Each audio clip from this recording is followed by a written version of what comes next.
First You by Peter Kingsley. Chapter 2? Chapter 2. Kinda. Yeah. Chapter 2. But the last time we did this, we read chapter 1 verbatim. Yeah, right. And it turned into technically a technological. Technical? It technically turned into an international lawsuit. International? They're in England, Oh, we're here, okay. and they said you must cease and desist. Right. So we're not reading it. We can't read it verbatim.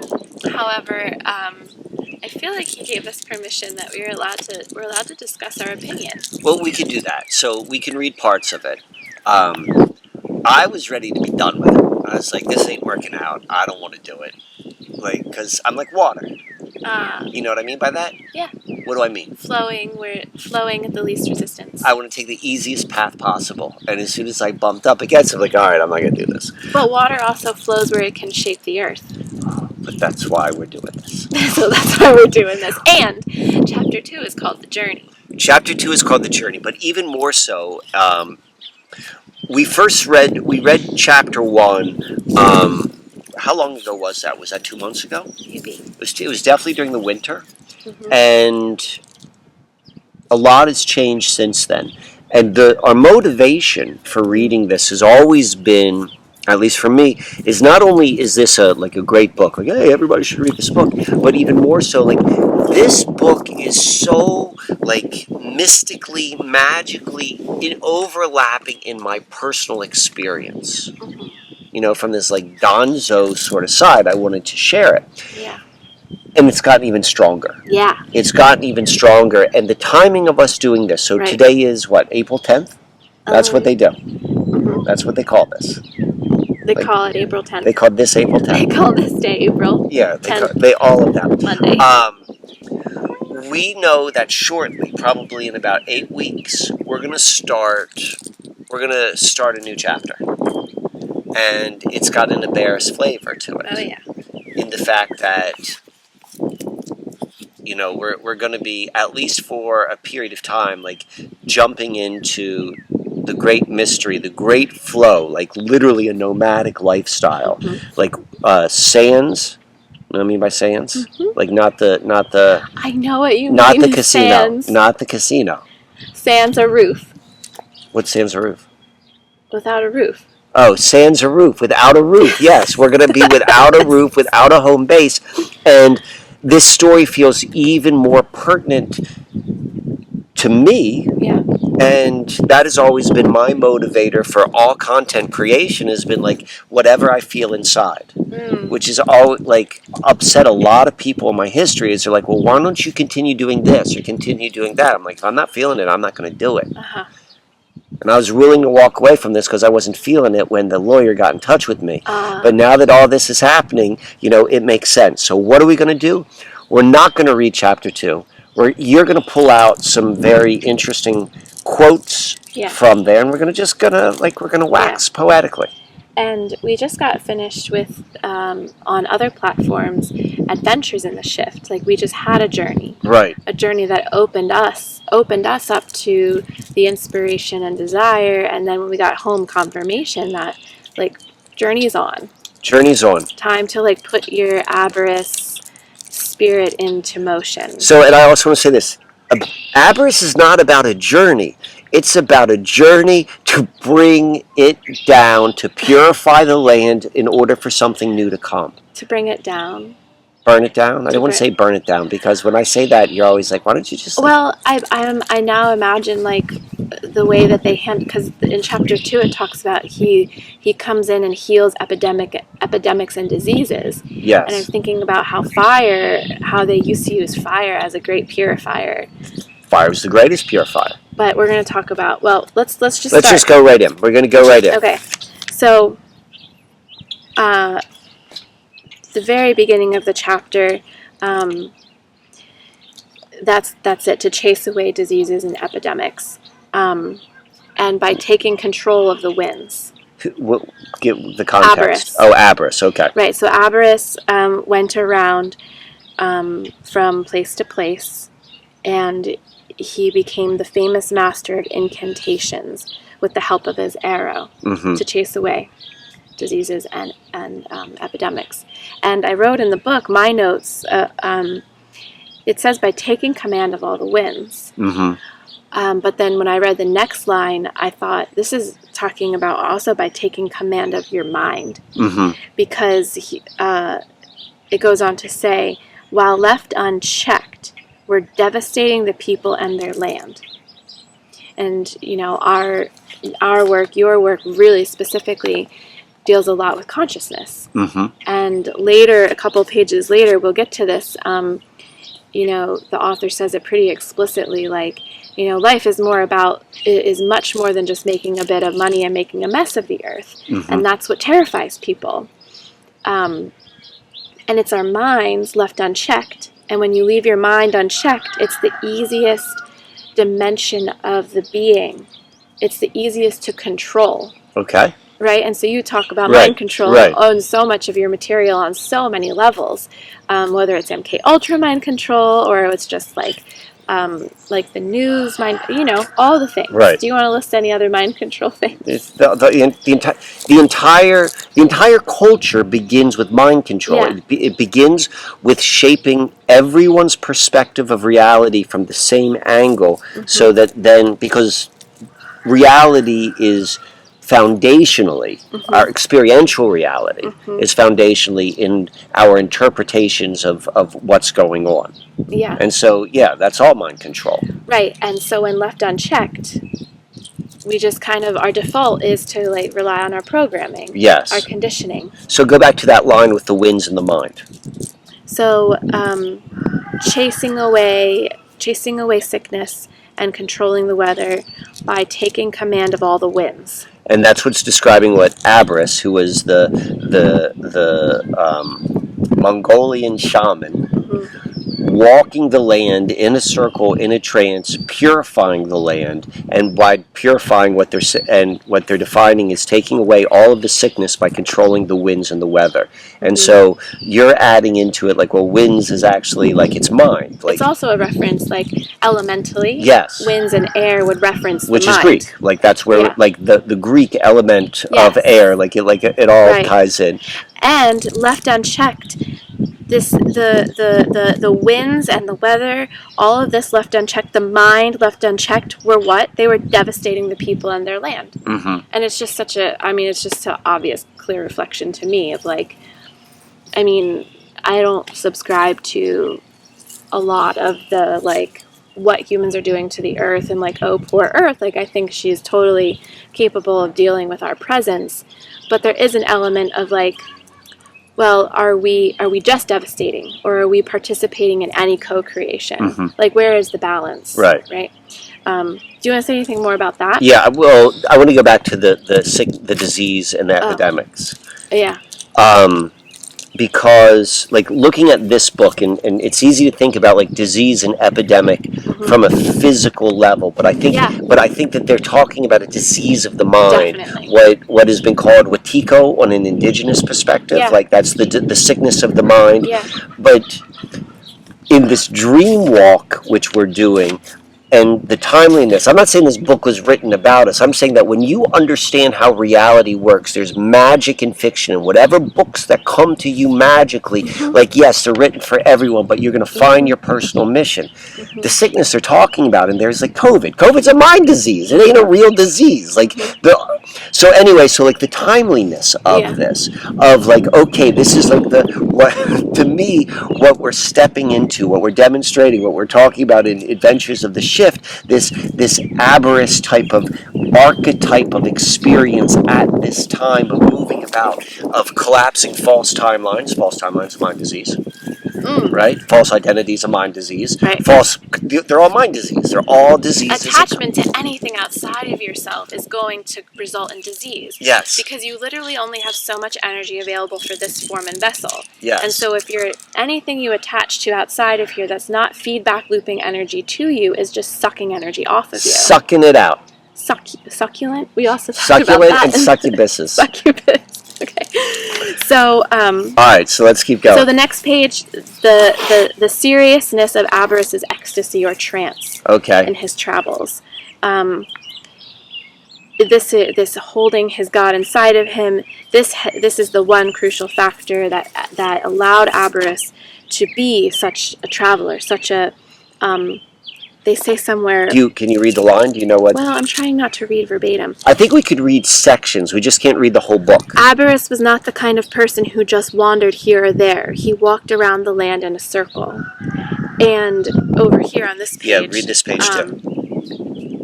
What allowed him to travel so far, holding his God inside of him. Those accounts about him flying through the air on some magical arrow or dart are simply a hint as to the very particular way in which he walked. Okay. So the way in which he walked, the way he had... You always talk about, you're like, I like the way that person's carrying their energy. Yes. So I think of but that. I also say, like, specifically when I see someone walking, like, I look at, like, the way people walk. Right. Like, their movements, too. And I think they're one and the same. Definitely. Yeah. So there's that. Do you want to say anything about the trance and the ecstasy as related to curing epidemic and disease, like linking those two pages? Not yet, but I do want to talk about trance and ecstasy. Okay. Distance is so huge, it would be hard enough for anybody in a sober frame of mind, let alone for someone in another state of consciousness. So, I don't know how much I want to share about when we travel, we're not wandering here or there. And generally what we're carrying with us is like the river goddess and the mother stars. Like, I don't know how you want to frame it up in male-female principle, but in our last journey to Florida, it was clear that like we weren't vacationing, we weren't even wandering. Like, we had a mission. We were touching people with the river and the stars. We were carrying a certain like energy. I just say goddess because of like the river, the river goddess, and like thinking about the firmament and the great void of the sky being like a feminine principle. And that did something to us. It did something to us, and as it did something to us, like we were affecting reality around us in a way of like magnetizing certain things to us, and like certain synchronicities or serendipitous events occurring. Yes. So, let alone both personally. Yeah. And then also outside of our story. And in the groups of people we were in. All of that. Like something was happening. Right. Something. So I'm not saying we're quite at the level of Aberys, but we're starting to notice that because we're committed to a daily shift in consciousness in our lives via moon planner, natural astrology grounding, the starboard, and then we're like, all right, it's time to make this real. We need to get on the ground, on the road, and take this and touch people, interact. Like it just came alive in a whole new way. And so maybe this is an instruction manual for us. I definitely think this is. I think this is. Very specific. I think this is very much an instruction manual. I remember the first time I read this book, I sat with the idea of trance, ecstasy, and this line right here where it says a sober frame of mind, which implies some. So there's a whole bunch of things. So one, like define ecstasy. Like often, like ecstasy is thought like the first reaction is often like pleasure, like pleasurable ecstasy, and then trance. What is that? And then sober, like are we talking about drugs or like drugs, like anything which is like a substance to take, like to inebriate someone. And that's where my mind initially. Where I sat with this, like, what if I wanted to use this as an instruction manual? Is this me walking around in an altered state at all times? Is that the secret? I've certainly tried that. I'm sure you have. But I don't think that's like we were talking about this when we were in the grocery store earlier today. I was like, I feel like I'm on drugs right now. And you're like, well, what do you mean? I'm like, I just feel disconnected. I feel like I'm in this other world and like in it and not of it. Like that's what this trance and ecstasy means. Like, and one of the reasons why I want to get to it is like, let's say, and none of this is judgment on like, you should be inebriated or you shouldn't. I mean, I certainly have my thoughts. But it has to do with like what is possible or reasonable. And so when you're able to create an internal state, like, and hold that that consciousness where you are not part of the sickness. Like the movement, to me, the movement around the purifying of the sickness, like the collapsing of the false timelines and all of that, is like we're in this world. We're not like trying to live up on a mountain. We're not trying to separate ourselves from it. We're like diving headfirst into it. But how do you do that without like becoming part of it? And that is part of the mind game. And so can you hold your consciousness? Can you hold your energy, your mental energy in a state outside of it, which is your trance, your ecstasy, because it feels good, it's fun, it's like you're seeing the world differently. That to me is what that kind of points at. Or at least how I want to meet it. I hear there's like these like Maslow's hierarchy. I was building that in my mind as you were speaking, and it was like drunk on culture. Right.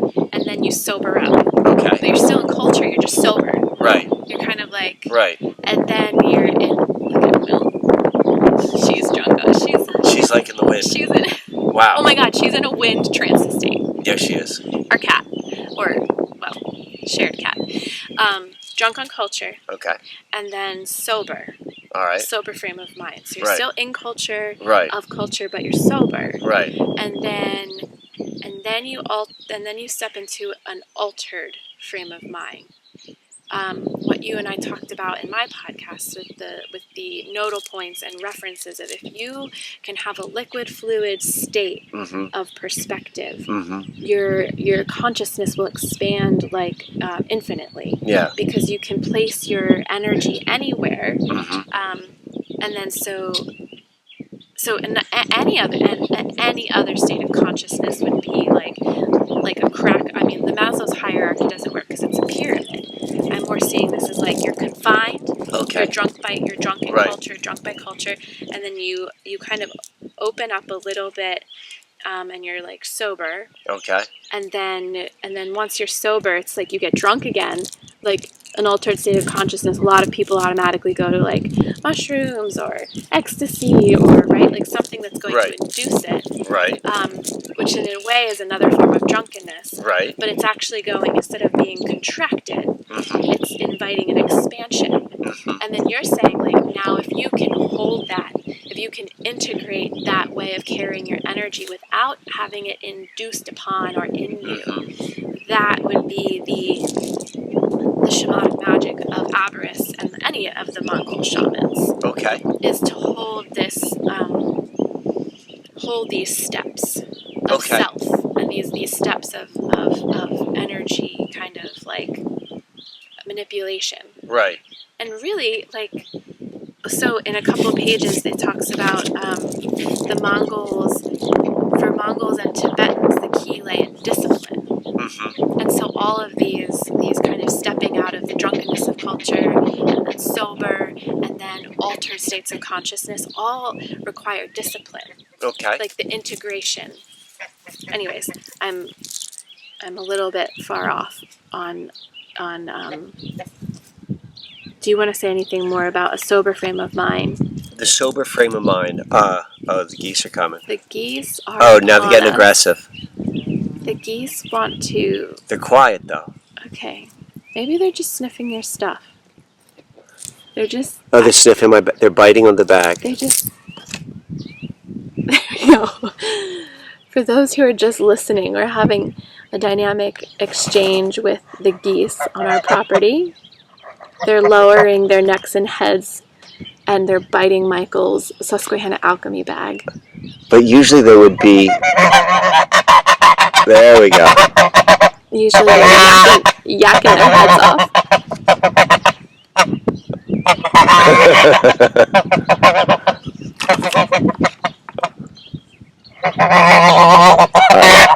Will you hold this? What do you think? Should we keep them here? I guess so. Or should I shoo them away? I think they'll lose interest eventually. I'm gonna go check. I can't leave well enough alone. Wait.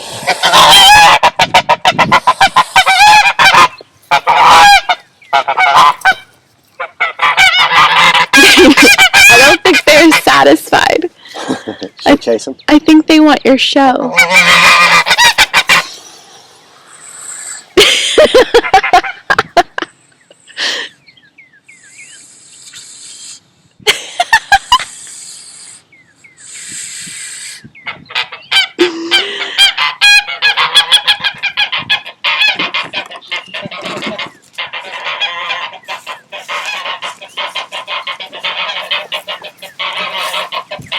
A lot of dead space for people who are listening to it just on audio.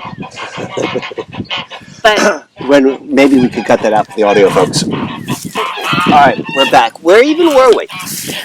Well, I was actually thinking about how these geese walk in a circle around this property constantly, and I was wondering if those geese were somehow like Mongol shamans. So we were talking about sober frame of mind, altered state of consciousness, ecstasy, trance, flying through the air on some magical arrow. So much of this, to me, lines up with this idea of dream walking. Yes. Like dream walking is like it's real easy to dream walk if you're always high. Right. It's to be able to hold that, like there's part of the discipline and to be able to hold that energy and not necessarily have to rely on a substance, particularly as cannabis has been weaponized. I mean, that's another conversation. Yeah, but cannabis ain't what cannabis used to be. It's like it's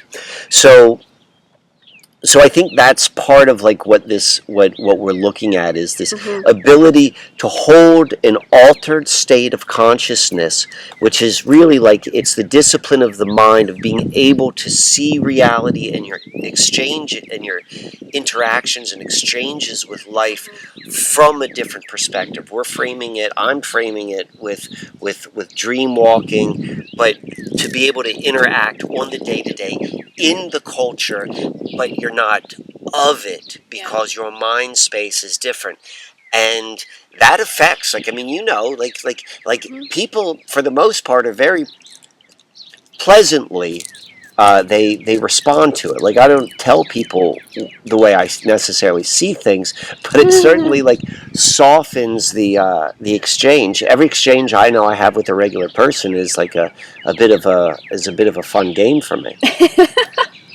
But they don't know that. They don't know that. But they're touched by something. They're touched by something.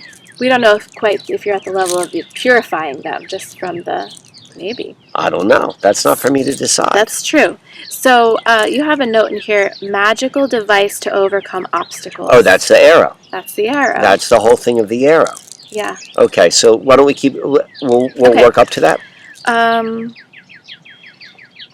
And we can read from this. We just can't read the whole chapter verbatim because you're allowed to make quotes. It will ruthlessly find its goal, pin down, control, overcome, and even destroy by traveling with its user's consciousness through space. That's the arrow. Yes, the arrow does all of this activity, but how? By traveling with its user's consciousness through space. Okay. And then this chapter is about avarice is known to ride the arrow, but that's really just a description of how he's walking. Okay. How he's keeping pace and only stopping at sacred sites and temples, not eating. So it's describing an actual physical practice that I think we've just forgotten what humans are capable of. So let's pause on that for a moment. So we just did this trip. We've done the trip twice to Florida. Yeah. And in my mind, like I've been using this word circuit. Yes. Which is circle, right? Yeah. We've got the same route, but at the very least a loop. And I'm thinking about where we're staying. Like there's certain places which are becoming like regulars, like Hostel in the Forest. All circular, three circular hubs. But also like sacred, like their temple, like that's what it is. Like being able to like bringing that that idea of where these stops are, if they're not actual sacred places, at least finding the sacredness in it. For example, when we went to Venice, the beach it not Venice? Was the other place where we held? No, it was Venice, where we held the starboard ceremony for Emily and Derek. And there's a certain element of, I mean, it's not crass in the fact that it's certainly materialistic in terms of like culture's culture's highest value. Like this is like a not ritzy, but kind of ritzy. You're on a beach and you're it's like $1 million homes, that sort of place. But we brought something very pure there. And something very eternal and true. We're talking about the stars. The way which Derek and Emily live their lives is very innocent and pure in a way. It's not complex. And so we made a temple there in a way. Like that we found we returned to the sacredness of that spot. And of human interaction. Human interaction. We made a meal together. We had fellowship over a meal. We broke bread together. We sang together. We included the possibly person experiencing or choosing homelessness, drifter. I mean, he seemed very happy, I've just been doing a little digging about homelessness, and I for one have chosen homelessness at times and enjoyed it. Right. But I also that comes with a tinge of privilege that it was a careful, planned choice, right? Oh, here they come again. Anyways, circled back. They circled back. They're in the spirit of the book. So you're talking about the homeless. Yeah, I mean, I don't know if this man chose it, but he appeared to be content and happy with the lifestyle he was presenting, right? Like his bags and his demeanor and his costume, if you will. Right. And who knows if he chose it or not.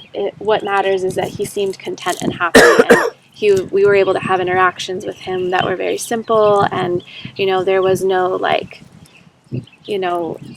there were no barriers between us. There weren't. There they are again.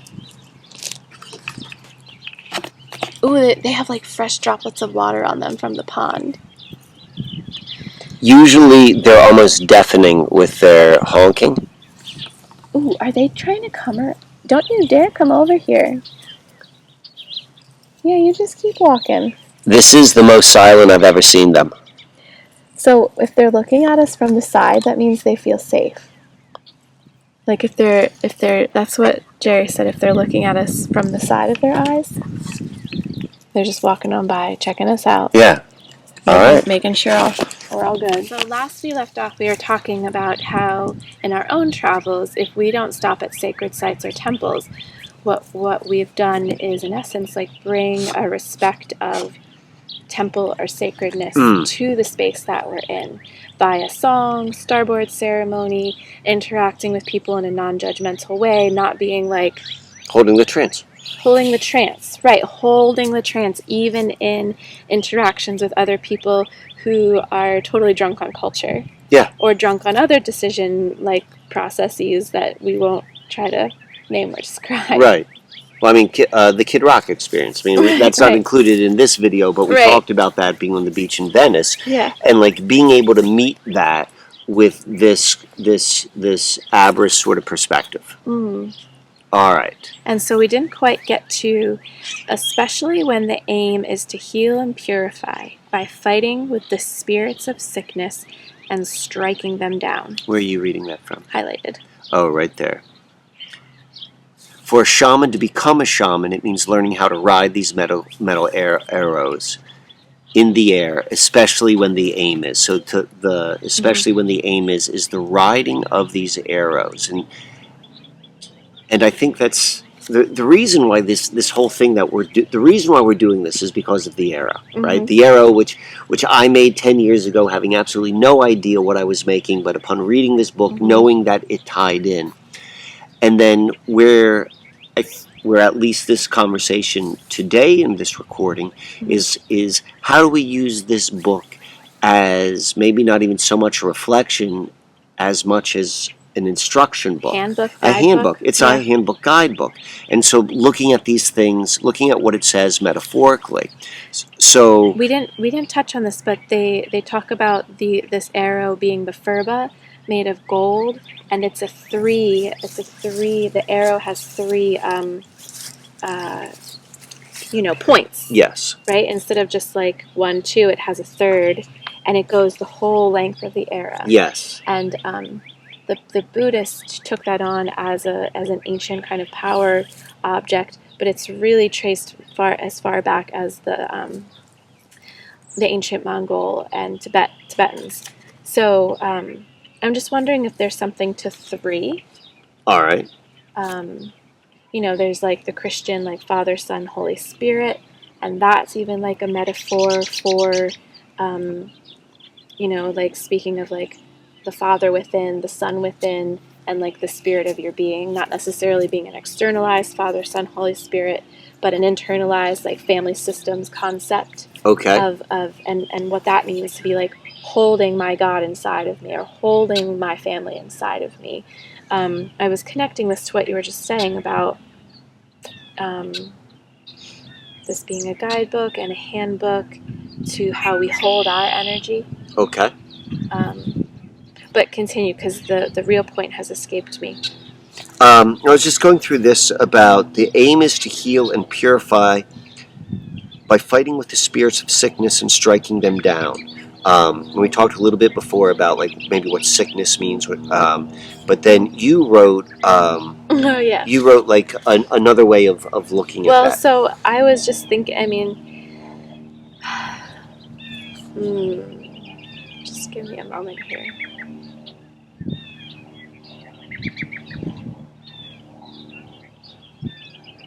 And like that'll come back to me. The aim is to integrate. Like there's an old language of heal and purify. Okay. Which means something, and it's now that now is a little bit heavy. Okay. With a lot of cultural, like, what do they mean by heal and purify? Okay. Am I broken? Do I need fixed? Right. Am I impure? And like, what makes me impure? And so I just said integrate. The aim is to integrate. The aim is to call back all the parts of our spirit.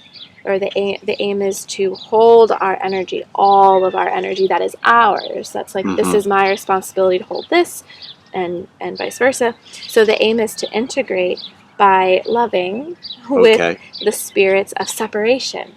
Because sickness and disease and epidemic, they're all just like iterations of separateness. Okay. And you have here asterisks, like the purpose. It's like the whole purpose of having this magical device that is part our consciousness, or it's part, each of us has an arrow. It's part our consciousness, and it's also part a model for how to hold and carry our energy for what purpose. Okay. And what, like, so I want to respond a little bit, and to your integrate, your integrate and your separation and your loving, and particularly the purpose in context to purpose. And I think it depends upon, or it shifts a little bit upon how, from a reader's perspective, how you want to take that. So I'm going to describe it from a certain perspective, but I'm not saying that this is the only perspective. Of course. So I'm looking at this from a big picture cultural thing, collapsing timelines, collapsing, and that's the sickness. The sickness is the separation, which is happening, is being separated from something much greater, and thinking that the wholeness is culture. Right. Like the things which you learn in culture, the false time and all that. No, that's the real thing. And that is what, in my opinion, needs to be purified. The integration is back outside of the culture in all its greatest ways to what is more true. This is like meta paradigm shifts sounding conceptually, backing out of, being out of. and then having a shift out here and then Yes. stepping back in. Well, I mean, I'm kind of debating like where to go with it, because the language kind of changes depending upon which one of these series which we're talking about, because we're voicing it right now in terms of a story waiting to pierce you. The whole, at the end of the day, like what Abaris is about is the rise and fall of civilizations. That's what this story is about. And there's a time of collapse, and that's what the purification is. And I would suggest that what we're doing is part of that time of purification, that time of collapse. There's certainly a movement to move everything back, or to move everything forward along the lines of technology and things becoming even more and more controlled. And the integration is outside of that, back to the baseline. The collapse is at least of that mentality, collapsing that understanding of reality, and by us making these circuits, and by us meeting with people, by us going and doing the starboard ceremonies, by doing the circuits which we're doing, is bringing this, encouraging the shift. Encouraging the shift. And we're encouraged too, like likewise, like it kind of goes both ways. Yes. It's yes. like we've already kind of like jumped off the cliff, and now this is like, in a way, it's like deepening the ground for us as we're falling off the cliff, which is, it's like a total contradiction to be like, we're in the air free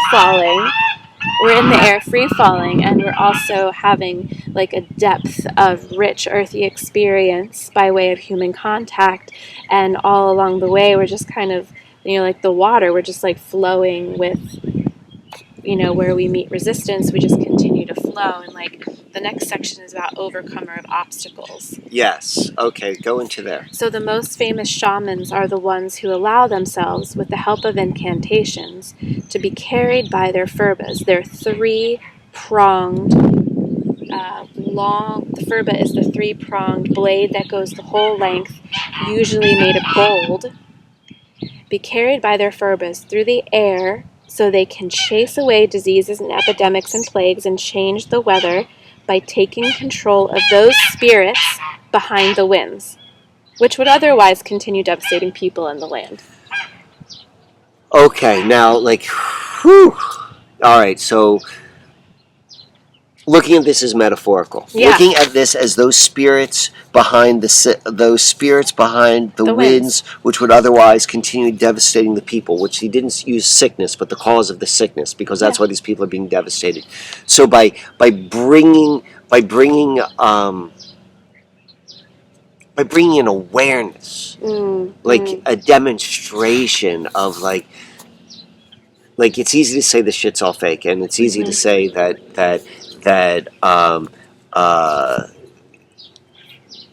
culture is, all of the cultural critique language, but then to be able to go and embody it, and then to embody it not necessarily by running off into your cult to create your own culture, right, but by saying like, all right, I'm going to come right back in, and I'm going to go right into the heart of the culture. We went to friggin' Orlando in that particular one, and to be able to hold that. And what's so interesting and what I love about this book is, at least for me, I'm like, is that metaphor or is that literal? Is the arrow real, or and we really have an arrow, right? And like, and the tip. So like, if this is like ancient Mongol design, right? I'm sorry, did I cut you off? No, go right ahead. Okay. No. So the tip of your arrow has an amethyst on it, which has a ton of fractals of like multi-bladed tips. I think it's called a starburst formation. Like like normally like amethyst isn't seen like that. Like it's an uncommon display. Starburst. Yeah, I have one similar to it too. Right. But so it's like, this is how many thousands of years ago, and so if like you want to fast forward to like, what does the furba of the future look like? It's your arrow. That's the one you made. Anyways, so and it's wrapped in copper. The copper of it, as opposed to all going the point. The copper is gold to copper, and it's going circular. three-pronged to like Right, all of these different... Starburst. The stars don't shine, they burn. Burst. They burn? The stars don't shine, they burn. Encanto! I just made Michael listen to the Encanto soundtrack. I have a 10-year-old. But we're talking about the elements, right? And how we're meeting the elements. Right. How Aberrus is very specifically like air and wind are circled all over our pages. And how we're kind of using all four of the elements in our going in and like we're talking about burning as a purification, and like the stars don't shine. Like, that's a lyric from the Disney song. Right, they Disney burn. Show. Okay. And so like when we're like burned like hearth fire, like we're like burning, like having intimate circles with people. Okay. And like that touching, that closeness, that on the ground kind of earthy contact that I was saying like deepens and enriches our free fall through the air as we're holding our God inside us and following the arrow and the winds, blah blah blah. We're also like what's the word, calling in the fire. Okay. And it's like this amalgamation of all four of the elements. Mm-hmm. I mean, Aberrus is very much is the wind and the air, but I think fast forward, like what does it take when you've had so many iterations of a civilization like rise and fall, and like we're just in this cycle. What is it? What is like? What does the future Mongolian shaman or the future, like not even labeling a nationality or a country, or a peoples, but just like what are the shamans of the future? What are they alchemizing? What are their tools? Right? Like if this is the guidebook and handbook, and we're translating it into real practical application, I would say that like what we can do, and any of those listening, is look at Enochian river magic. Okay. Go into that a little bit. Because it's specifically talking about air magic. Yes, this is air magic, and we're doing fire magic and earth magic by being on the ground and creating closeness with people. So the whole idea that the current culture, which is dominated by electrical devices and electricity distribution, computer technology and globalism, like those are the structures of the prison. Right. Which most people don't even think it's a prison. They think it's a joy. They're like, oh my God, it's so great we have this electricity. It's so great. We're like, that was all done. I mean, this is the Susquehanna mystery, is like when you follow the history, which they tell us at least, is this is a byproduct of Enochian magic, John Dee, which is Enochian magic is used to control tutelatory spirits or earth spirits, and what it was done to control was the oldest river on the planet, the most influential earth spirit there is. So it could control air, river, fire, water, because I remember you saying there's 4 towers. Okay. Right? And like the magician, once they've kind of like mastered, they could go to a tower and they could open it and unlock the chaos of any of the 4 elements. So it's interesting. So Watchtower is the term, exactly, and there are 4 of them. It didn't occur to me to link those with elemental. I assumed they were 4 elementals. Right, it makes sense. Like when you say it that way, I'm like, yeah, of course. I personally am not I don't practice Enochian magic. I don't practice any magical system other than the magical system of being alive and thinking. But the situation that we're in is a byproduct of Enochian magic upon water, utilizing like water, earth magic. Utilizing specifically the Susquehanna River as the utilizing oldest river. Specifically because planting the mind control and the culture control starting points. Yeah, first fruits. First fruits is what I like to say. But yes, like the incubating. beginning. The incubators. Yes. Are right on the river specifically to birth into existence what we have today. And to which is linked to the British Empire. Totally. All of that is right there. And so this idea of the arrow and the air magic. And being air magic, air, arrow, all of those things, consciousness, as a different elemental force. And now we're playing with like ground earth magic. Right. By doing these like circuits and, Yes. and going south, and now in June southwest. Yes. And what I feel like I haven't quite hit home on yet or pointed to is the fire magic. No, you hinted at it with the stars don't shine. Right. And we talked about like supernovas recently too, yes. and like just the fact that like, you know, in our culture it's always like you're a star, like you shine, you're so right. brilliant. Right. But it's not about that. Right. It's about like, do you burn? Like do you have like that, do you have that fire inside of you that like warms other people in your presence? Yeah. That like it draws people round and circle, right? Like that's also something that we carry because we're drawing people around in a circle. I'm not saying we're like quite hitting the nail on the head on all of these. I'm just trying to put into practice. Like maybe we are. It's not for me to say. Yeah, just like looking at like how are we utilizing the 4 elements. You know, and then like if you want to get into Celtic magic, the 5th element, ether, or spirit, the congealing of all of them together. I'm getting way too far ahead. So the only real way to hold a furba is to become it. Mm-hmm. So that's the next page. The furba will never let itself be tied down by religious differences or disputes. They owe their power to it, not the other way around. I mean, what jumps off the page to me is like, it's not about me being powerful. And so to have a power object, I can help level my ego.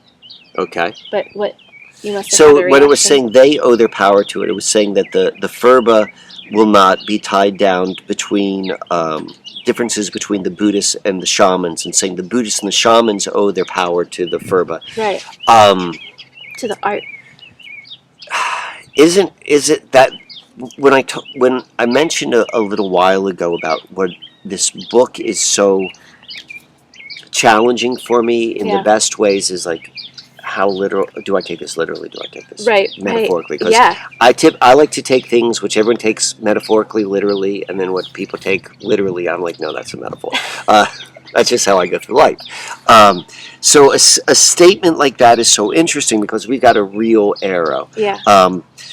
And so it's saying that the power comes from that, from the arrow. And so what did you just say that there's something about ego?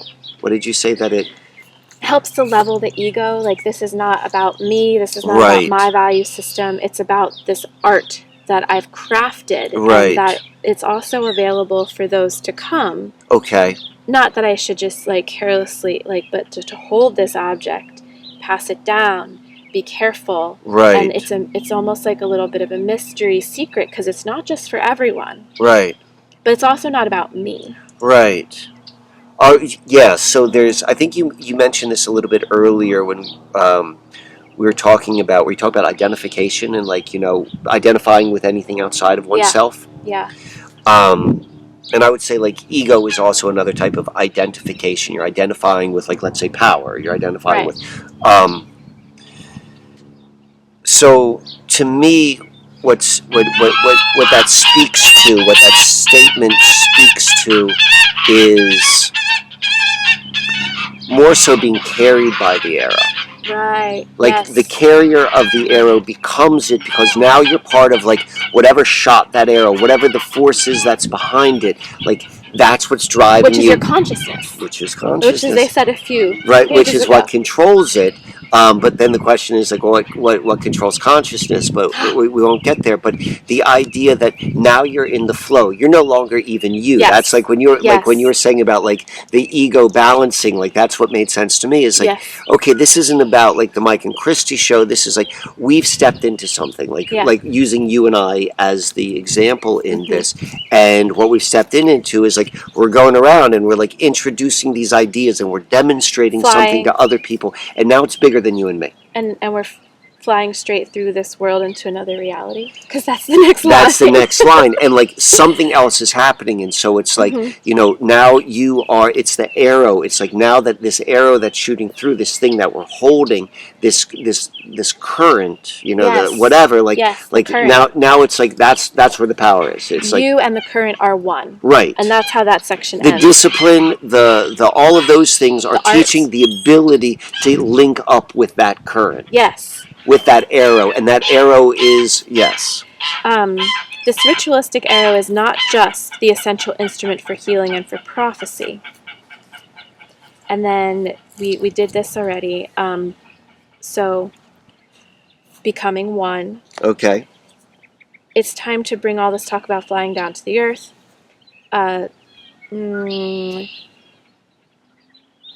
Okay, this sentence right here. So we kind of like looping back to this is like the human beings forgot what we're capable of. And the plague or the disease or the sickness may be really being linked to learning to squeeze the greater part of our lives into making a bit of money or making a mess of the earth and doing a wonderful job at it. The dim awareness buried inside everybody of those other potentials is what terrifies us at night. Will you read this whole paragraph again? Because we talked about this before we started recording, and I think there's there's something there, or something worth going deeper with. All right, so this instrument is not just for healing and for prophecy, but it's for getting around in monumentous ways. Why? Well, here we start talking. It's quite simple. We in the West have all our small ideas about possibilities, impossibilities, and until the time we die, they may even seem to make some sense. But this is only because we have forgotten what human beings are capable of. We learn to squeeze the greater part of our lives into making a bit of money or making a mess of the earth, and can do a wonderful job of them both. But the dim awareness buried inside everybody of those other potentials is what terrifies us at night, makes us so dissatisfied each day. All right. So there's a bunch there. Let's start. Can we start with the last line? What terrifies us at night? So why does the potentiality of what a human being is capable of, why would that scare everybody? Like what is... I think this is where we were talking about, like, because most of us have walked through, and we at some point were in this dog and pony show too, in our corporate jobs. You are what you do. Mm-hmm. You are your external created environment, and your external created environment isn't really holding and returning any of your energy back to you. It's just... Particularly if that is tied to a culture like ours. Right. Which needs human resources to keep it going. Yeah. And so, and yet there is a small kind of voice or drive in us that knows that we are capable of something else, and that something else has nothing to do with making a bit of money. And that something else, in fact, has a lot to do with co-creating on Earth and building versus making a mess of it. And so, but to enter into that, to listen to that quiet, small kind of space inside of us would mean we would have to let everything else die. Yeah. Because all of that which is outside of us is in competition to what is deeply like inherent in our intuition, in our primordial self. Because this culture has been built up so high and far, it is separated. We are separated from our true nature as humans. Mm-hmm. Not that we need to go back to troglodytes or archaic or farmers, but there needs to be a rejoining again, a reseeding of the humanness in where we are. All right, can I pause for you for a moment? Please. All right,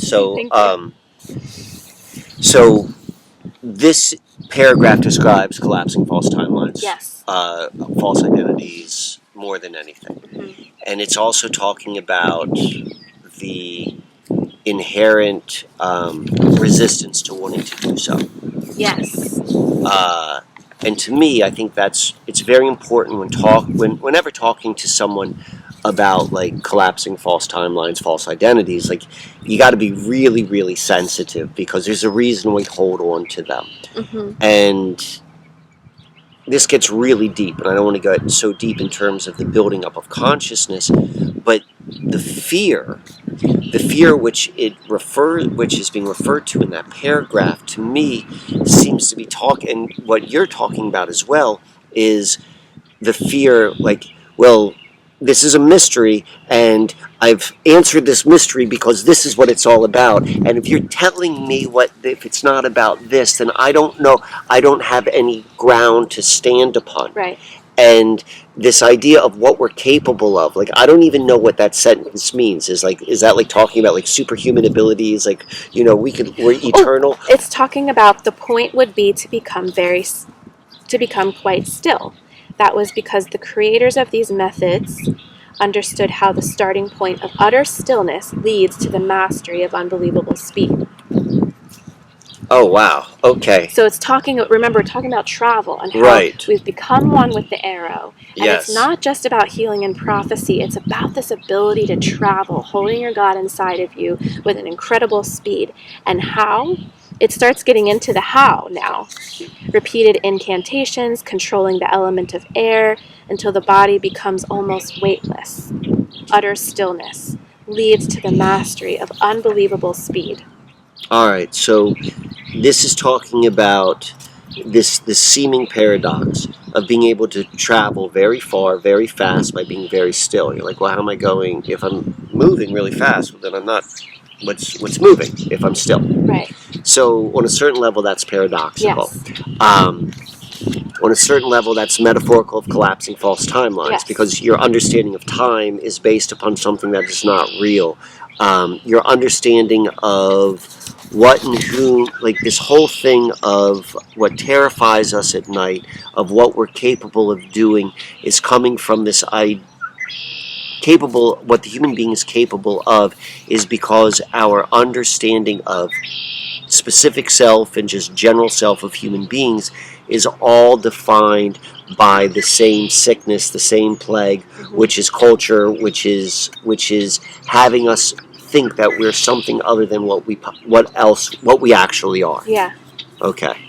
Well, and so we both underline this, the secret to all movement lies hidden in the mystery of what never moves. Right. So why did you underline that? What did you think of when?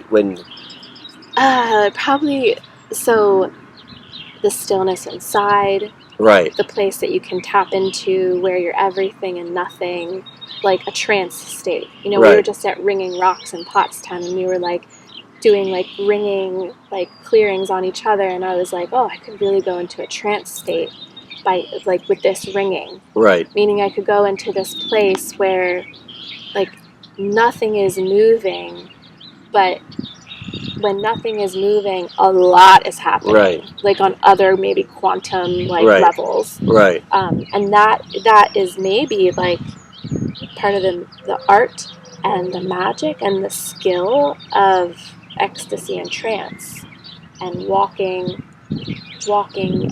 windwalkers. You have it highlighted and asterisked, and you have windwalkers right there.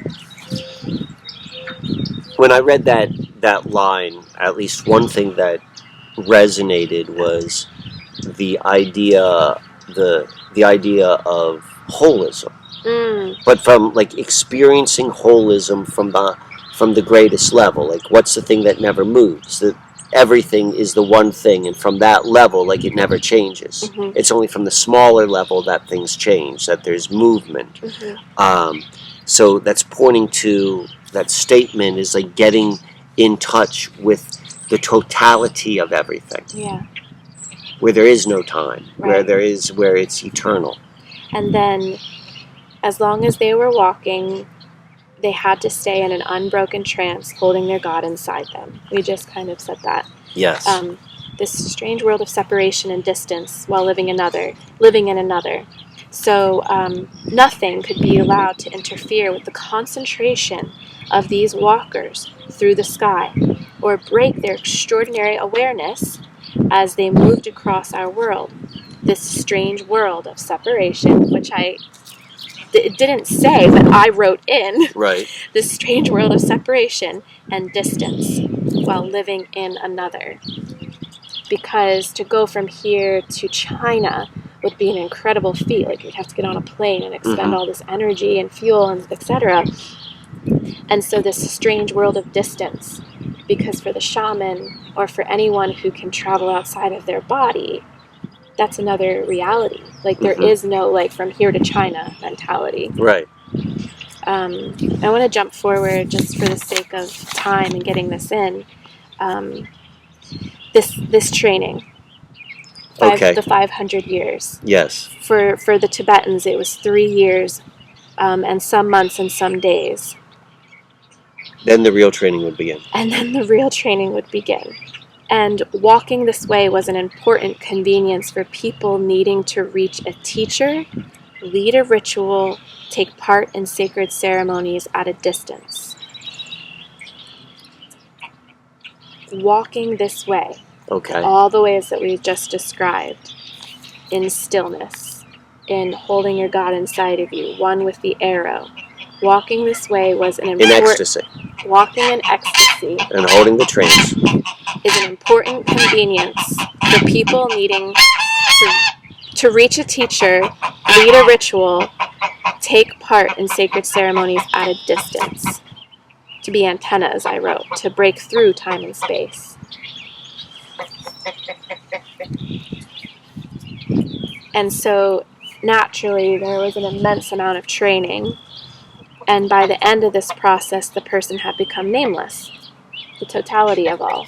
The nothingness. Well, what the as we're talking about ego death. Exactly. Or ego dissolve. Being able to separate identity of being alive from a persona, an idea, a set of circumstances. Most of the preparation took place in isolation, darkness, stillness. Reminds me of troglodytes in caves. And finally, after those 3 years, months, and days, and then after the person had become nameless, after preparation in isolation and darkness, then finally the chosen representatives, confirmed by oracles and other authorities, would be approved to do their work. The work of walking the land for the sake of purifying it, for being a teacher, a ritual facilitator, and taking part in sacred ceremonies from a distance.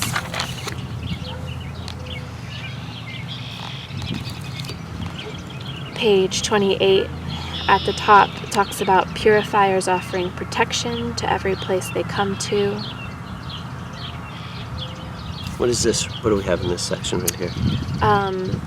Just like Aberys, these protecting purifiers, they walked from sacred site to sacred site, temple to temple, looking to neither left nor right. At one point on their journey, they would arrive where all the doors of the palace were thrown open for them so they could rush from room to room, purifying through their simple attention wherever they went. You, me, and Ross Ben, geomancing in Philadelphia, just walking from room to room, walking from statue to statue. So I want to share this, like, not as like competition, but share this as like juxtaposition. Yeah. So today, do you remember the story which I told you about, which I saw on the news machine? The Dalai Lama? The Dalai Lama. So Yeah. so like we've got this book is very, this book talks about Tibetan Buddhism a lot. Yes. And so we've got the Dalai Lama, and in fact in the later chapters, my favorite chapters where it really goes into the history relating between the Dalai Lamas and the Mongolian shamans. So that I thought was the best chapter. But we've got this story going on right now about the Dalai Lama. Yeah. And the story was, it kind of like, it's like a, I don't want to get into like, well, what's going on and what's not, but it's basically having the Dalai Lama was asking a 4-year-old boy to suck on his tongue. Yeah. And that's going to immediately bring up, whether consciously or not, like all of like, pedophile priests and stuff like that. Yeah, we've got a rich shared trauma in our culture around that. Yes, particularly as it relates to Western hierarchical religions, but also in our Western culture, for a lot of people who still have a desire for a hierarchical spiritual experience, they'll go from west to east, and like Buddhism has been adopted. West to east. Yeah, like a Western sort of perspective. Like, Yeah. you know, there's a lot of like Western Buddhists who were brought up Catholic or Christian or Jewish or something like Yeah. there was something about and because of that, where I'm going with all this is I found it ironic because like someone who will go that way, they can apply some of the same sort of true believer energy to their latest guru. You know, the Dalai Lama is like, you know, it's just misunderstood, what have you. And I find that funny in general, but I was reading that article, and then I was looking down at the bottom of the article, and it had like other links to it. The article which I was reading was in The Guardian, and then it was about how the Dalai Lama encourages everyone to get the COVID vaccine, and how he just had his COVID vaccine. And so that's why it's okay for the little boy to suck on his tongue. Well, what I also know is, if you really know the history of the Dalai Lama, like he ties in hand with like the CIA, and like the CIA involves with his like leaving of Tibet in like 1960s or so forth. But the point I'm just trying to make is this is all still culture too. Like all of those things are still part of the culture. Like we're not thinking like, well, because this is religious and they're peace flags and it's like that, and therefore like if we're really going to get into this idea of collapsing false storylines, and like what scares people most at night is like even the stories that they think, well, this is where the goodness is. This is where my escape hatch is. It's because I'm going to follow this because there's a book at fucking Barnes and Noble. No, that has to collapse too. Like all of it is like we all have to like figure out that that like, you know, to really get out of it. That's how like it's not the rising and falling of the civilization, and the outer seems to change, but like what doesn't change is there's still like a pedast, I think that's the word which pedophile comes from, like a pedastic leader at the top of your hierarchy who you bow down to. You know, whether so this idea of like true purification, or the true things that are scary of seeing collapse, like every story has to collapse, everything, and you got to go to the most uncomfortable spots, which at least what I was talking about for me earlier was like walking away from having a friggin' home. Or a home base. Or a home base. Or a certain version of home. Right. And learning that my definition of what home is not exactly what what the things that scare Mike at night. Yeah. Yes. All right. There's so much there that I want to comment on and jump off of. But did you, before being ushered into the presence of the Dalai Lama himself, is that what made you think? Totally, exactly. So gosh. Yeah, each of us will have a time and space where we get to practice this over and over and over again. And I love how we're now collapsing false timelines, we're collapsing false identities, we're collapsing storylines, narratives. Like this is taking it's getting richer and richer as we progress along in our journey and are sharing it with others. And I just thought about, like, I wrote geomancing over here, like a lot of what Ross Ben's work is going around from sacred site to sacred site, temple to temple, statue to statue, artwork to artwork, holding an awareness, holding your God inside. And you know how Ross Ben walks, right? Like he has a very certain walks like this. Yeah, can you describe it for people on audio? Is this how his hands are? Usually it's in a bit of a womb-like kind of sacral. No, it's more like this. Yeah, like he's holding his dantian, like he's protecting his dantian. Right. Because it's like a sacred portal to a pure space. So part of it is like we just recognize that's how he holds himself when he walks, without like and then this. He doesn't talk about it. He doesn't say anything. This is our interpretation. This is like you see how Ross Ben walks, like he's carrying a God inside of him. Totally is though. He would probably say, "Yeah, I am." But anyways, I thought it made me think of anytime we do conscious walks and we're talking about mystic history and we're decoding we're decoding and deciphering anything in our environment to further kind of like shift energy in us and therefore be holders of that shift of energy in that space. And so to wrap up the chapter, we don't want to forget that the overall kind of story here is about the Mongol shaman coming at the dawn of Western culture to help purify the land of the Greeks, arriving by a path that allows us to trace the most esoteric of practices right from the heart of Tibetan and Mongol Buddhism into the heart of our Western world.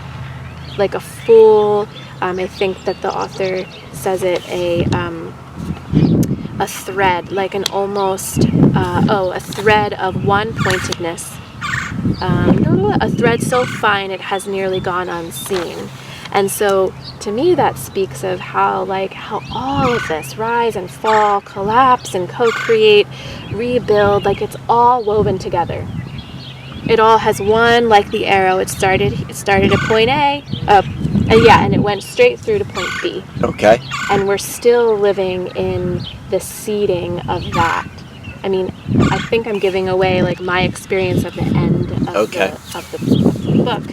But here I wanted to just also add, anybody willing simply to pay attention to the facts, it has been obvious that the ritualistic furba goes all the way back to the metallic arrows of the Mongols, back to a time, and this is the part we both underlined and highlighted, back to a time when outer and inner worlds still functioned together, when there was no split between spiritual or military warfare, between sacred or profane, and when even ambassadors and envoys were still carriers of magical powers. All right. Yeah. And the sacred, the between sacred or profane, I wrote the note tantric weaving. Whether we're talking about masculine, feminine, life or death, black or white, light or shadow, it's the weaving of that, and how maybe Aberrus from the east to the west was like weaving together a civilization that is still playing out in the Western world today. And that, I think, concludes chapter 2. That concludes chapter 2. The journey. Are we still filming? We're still filming. All right. Any final comments from Uncle Mike? I don't have any final comments on chapter 2. I can't wait to read chapter 3. I can't wait to read chapter 3. High five. Thank you for coming along with us, everybody. Thank you.